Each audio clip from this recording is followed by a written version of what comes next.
नमस्कार दोस्तों।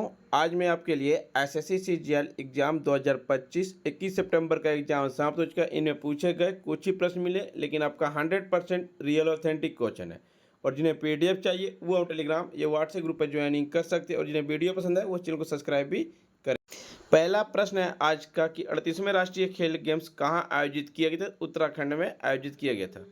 38वें राष्ट्रीय खेल भारत के उत्तराखंड राज्य में आयोजित होने वाले यह आयोजन 28 जनवरी से 14 फरवरी 2025 तक होने की योजना थी, जो इस क्षेत्र में खेलों के लिए महत्वपूर्ण मील था। राष्ट्रीय खेल भारत में एक प्रतिष्ठित बहुविषयक खेल आयोजन है, जो भारतीय ओलंपिक संघ (आईओए) द्वारा खेलों का उद्देश्य खेल भावना को बढ़ावा देना, खेल प्रतिभा का प्रदर्शन करना और क्षेत्रीय खेल का विकास बढ़ावा देना। उत्तराखंड पहली बार इस आयोजन की मेजबानी कर रहा है, जो खेल अवसंरचना को बढ़ावा देने और युवाओं की भागीदारी को प्रोत्साहित करने के प्रति अपनी बढ़ती प्रतिबद्धता को दर्शाता है।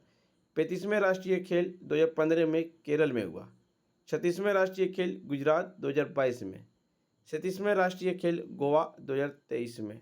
38वें राष्ट्रीय खेल उत्तराखंड 2025 में। 39वें राष्ट्रीय खेल मेघालय में 2027 में होगी। लावनी में कौन सा वाद्य यंत्र का उपयोग होता है? तो लावनी में मंजीरा, टुनटुनी, डफ और ढोलकी, ये सभी उपयोग होते हैं। लावनी पारंपरिक गीत है और नृत्य के एक संयोजन है, जो विशेष रूप से एक ताल वादक ढोलकी की थाप पर किया जाता है।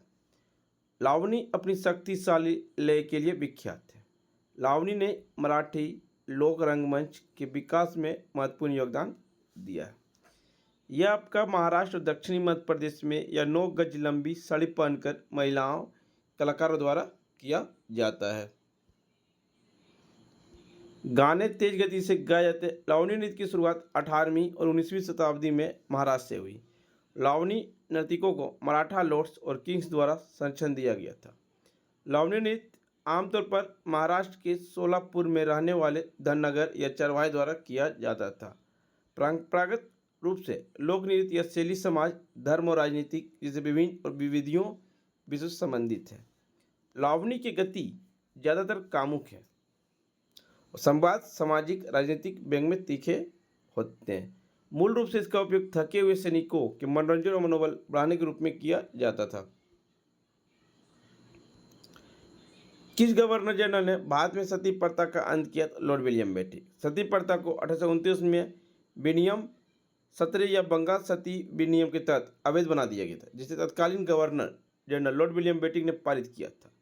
सती हिंदू संस्कृति में एक प्रथा थी, जिसमें एक विधवा अपनी पति के अंतिम संस्कार की चिता पर खुद को जला लेती थी। यह अधिनियम इस प्रथा की बर्बर प्रकृति और हिंदू ईसाइयों सुधारक द्वारा इसके विरोध के कारण पारित किया गया था। सती प्रथा एक ऐतिहासिक हिंदू अंतिम संस्कार प्रथा थी, जिसमें एक विधवा अपने पति की चिता पर खुद को जला देती थी। यह प्रथा बड़े पैमाने पर भारत में उच्च जातियों, विशेष रूप से राजपूतों में प्रचलित था। ब्राह्मण समाज 1828 में राजा राम मोहन राय द्वारा स्थापित ब्राह्मण समाज का उद्देश्य हिंदुओं समाज में सुधार और आधुनिकीकरण करना था। समाज ने सती और बाल विवाह जैसे सामाजिक बुराइयों के उन्मूलन का वकालत की और विधवा पुनर्विवाह और महिलाओं की शिक्षा को बढ़ावा दिया। 1829 में सती निषेध अधिनियम रेगुलेशन 17 के रूप में भी जाना जाता है। यह अधिनियम British governor general Lord William Bentinck द्वारा लागू किया था। इस अधिनियम ने सती प्रथा को अवैध घोषित कर दिया। इसे आपराधिक न्यायालयों द्वारा दंडनीय बना दिया गया। राजा राम मोहन राय के विरासत में अक्सर आधुनिक भारत के पिता कहलाते हैं। राजा राम मोहन राय के प्रयासों से आधुनिक भारत समाज की नींव रखी। सामाजिक और शैक्षिक सुधारों के लिए उनकी वकालत ने 19वीं शताब्दी में भारतीय पुनर्जागरण में महत्वपूर्ण योगदान दिया। लॉन्ग जंप में एक एथलीट कितने कदम दौड़ते थे? 16 से 22 कदम दौड़ते हैं। शुरुआती एथलीट ये आमतौर पर 14 से 18 कदम उठाते हैं, क्योंकि वे अपनी गति और लय विकसित कर रहे होते हैं। मध्यवर्ती एथलीट ये लगभग 18 से 22 कदम उठा सकते हैं। और कुशल एथलीट अधिकतम नियंत्रित गति तक पहुंचने के लिए 20 से 22 कदम उठाते हैं। चंद्रद्रोण क्यों प्रसिद्ध है? तो मन के बनाने के लिए। चंद्रद्रोण एक हड़प्पा स्थल है। हड़प्पा वासी द्वारा निर्मित सबसे प्रसिद्ध कलाकृतियों उनके मन के थे। कार्लेनियन मन के जैसे कुछ महत्वपूर्ण निर्यात वस्तुएं थे। सुलेमानी, जेस्पर, सेलखड़ी, लापिस लाजुली जैसे कीमती धातुओं और अदर कीमती पत्थरों के मन के ज्ञात थे। उनके पास टेराकोटा, हड्डी, फाइनेंस और संक्षिप के मन के भी हैं।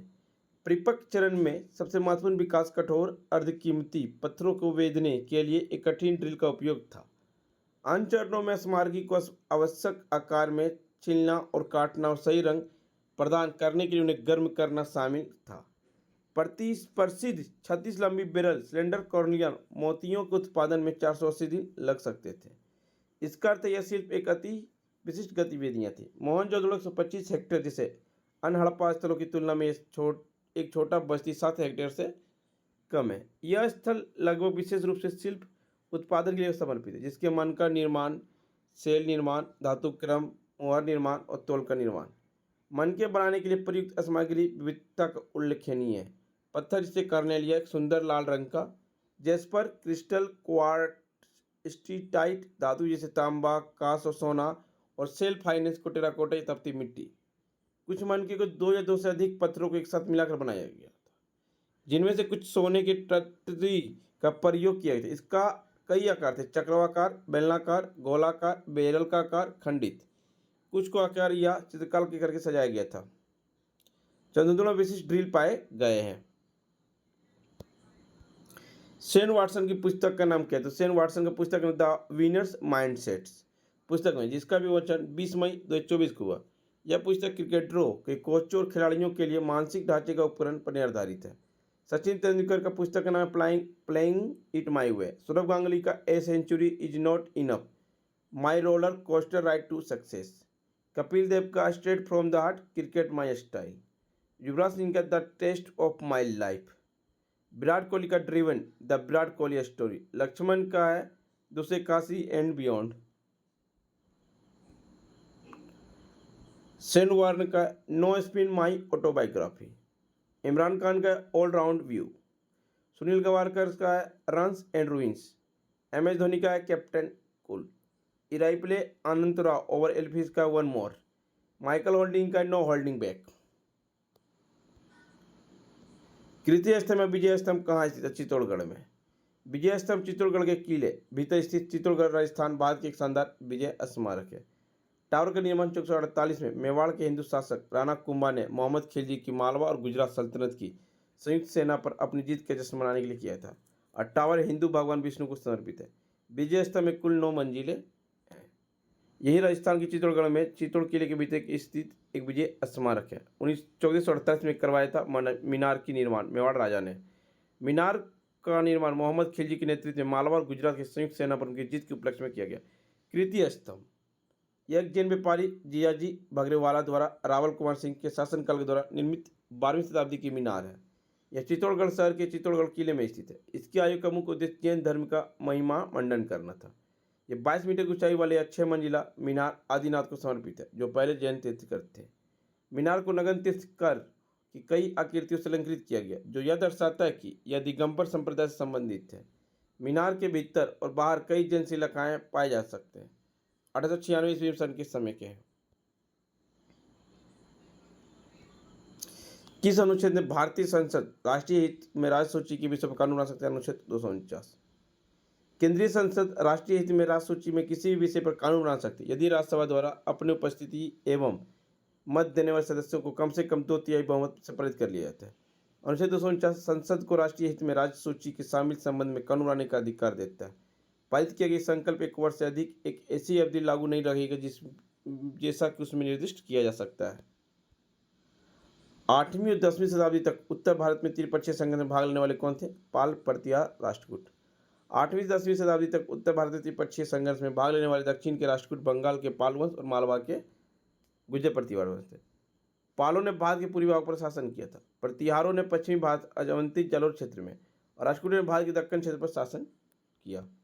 यह तीनों राजवंश के बीच कन्नौज पर नियंत्रण के लिए संघर्ष के त्रिपक्षीय संघर्ष के रूप में जाना जाता है। धर्मपाल, पालराज और प्रतिहार राजा वत्सराज दोनों कन्नौज के लिए आपस में भिड़ गए। वत्सराज विजय के रूप में उभरा, लेकिन राष्ट्रकूट राजा दुर्लभ प्रथम से हार गया। जिस क्षण राष्ट्रकूट राजा दक्षिण में अपने राज्य में लौटा तो पाल राजा धर्मपाल ने स्थिति को लाभ उठाया और कन्नौज पर कब्जा कर लिया, लेकिन कन्नौज पर उसका नियंत्रण अस्थायी था। कन्नौज गंगा व्यापार मार्ग पर स्थित था और रेशम मार्ग से जुड़ा था। इसने कन्नौज को राजनीतिक और व्यावसायिक रूप से बहुत महत्वपूर्ण बना दिया। यह उत्तर हर्षवर्धन के समय साम्राज्य की पूर्ववर्ती राजधानी थी। कन्नौज के लिए त्रिपक्षीय संघर्ष लगभग 200 वर्ष तक जारी रहा और इसका परिणाम अंततः गुज्जर प्रतिहार शासक नागभट्ट द्वितीय के पक्ष में समाप्त हुआ, जिसने कन्नौज को गुज्जर प्रतिहार साम्राज्य की राजधानी बनाया। इस राज्य ने लगभग 3 शताब्दी तक शासन किया। चंबल नदी का बेसिन का है मध्य प्रदेश राजस्थान। चंबल नदी यमुना नदी एक सहायक नदी और मध्य भारत से होकर बहती है। इसका बेसिन गड्ढों के लिए जाना जाता है। समृद्धि जैव विविधता जैसे गंभीर रूप से लुप्त प्राय घड़ियाल और गंगा डॉल्फिन शामिल है। चंबल बेसिन की विशेषता गहरी और संकरी घाटियां हैं, जिन्हें स्थानीय रूप से गड्ढे के रूप में भी जाना जाता है। जल अफवाह और मानवीय गतिविधियों के कारण होने वाले गंभीर मृदा अपरदन के कारण गड्ढे बनते हैं। वे भारत के शुष्क और अर्धशुष्क के लिए एक प्रमुख विशेषता है। विशेष रूप से मध्य प्रदेश, राजस्थान, उत्तर प्रदेश में चंबल में बेसिन है। चंबल के गड्ढों को अक्सर उनके उबड़ खाबड़ और बंजर इलाके के कारण बेडल्स कहा जाता है। यह क्षेत्र अपने दुर्गम भूगोल के कारण डकैतों डाकुओं के ऐतिहासिक ठिकाना होने के लिए कुख्यात है। चाबहार बंदरगाह कहाँ स्थित है? ईरान में। चाबहार बंदरगाह ईरान में ओमान की खाड़ी में स्थित है। यह पाकिस्तान के ग्वादर बंदरगाह से 72 किलोमीटर दूर। भारत और ईरान के बीच एक द्विपक्षीय समझौते हैं। भारत से चाबहार बंदरगाह को 2 बर्थ विकसित करने का अधिकार है। इस समझौते पर 2015 में हस्ताक्षर किए थे। भारत और चाबहार बंदरगाह 13 देशों के अंतर्राष्ट्रीय उत्तर परिवहन गलियारे में शामिल करना चाहता है। यह भारत और रूस तक फैला हुआ है। INSTC सदस्यता का विस्तार करने के लिए भारत, अफगानिस्तान और उज्बेकिस्तान को शामिल करना चाहता है। भारत ने समुद्री भारतीय शिखर सम्मेलन 2021 पर 4 मार्च 2021 को चाबहार दिवस मनाया गया। इस शिखर सम्मेलन में बुनियादी ढांचे अफगानिस्तान, ओमानिया, ईरान, कजाकिस्तान, रूस और उज्बेकिस्तान सहित कई क्षेत्राधिकारियों ने भाग देखी गई। हाईकोर्ट के जज की ताकत क्यों मैनेज करता है? तो हाईकोर्ट के जज की को मैनेज राष्ट्रपति करते हैं। राजसूची का विषय क्या? राजसूची में राज्य का स्थायी महत्वपूर्ण विषय शामिल है। राज्य विधायिका के पास राजसूची में किसी विषय संबंध की कानून बनाने का विशेष शक्ति है। राजसूची में शामिल महत्वपूर्ण विषय पुलिस, जेल, व्यापार और वाणिज्य, कृषि और सिंचाई, मछली पालन, स्थानीय सरकार, पशुधन, पशुपालन, सार्वजनिक मध्यस्थ, स्वास्थ्य। भारत के संविधान की 7वीं अनुसूची में राज्यों और संघ के बीच की शक्तियों और कार्यों का आवंटन को परिभाषित और निर्दिष्ट करती है। अनुसूचियों में 3 सूचियां, संघ सूची, राजसूची, समवर्ती सूची। संघ सूची मूल रूप से 97 स्थित है। अब इसमें 100 विषय है। इस सूची में वर्णित विषयों पर कानून बनाने के लिए केंद्रों को पास विशेष अधिकार है। राज्य सूची में अभी 61 विषय हैं। इसमें शुरुआत में 66 विषय। राज्य विधानसभा इस सूची में वर्णित विषयों पर कानून बनाने का शक्ति है। समवर्ती सूची में 52 विषय शामिल है। दोनों राज्यों और केंद्र सरकार की सूची में उल्लिखित कानून बना सकते हैं। फ्रेंड्स, आपको वीडियो पसंद आई तो चैनल को शेयर करें, सब्सक्राइब करें और PDF पाने के लिए हमारे टेलीग्राम या व्हाट्सएप ग्रुप पर ज्वाइनिंग कर सकते हैं। डिस्क्रिप्शन लिंक दे दिया गया।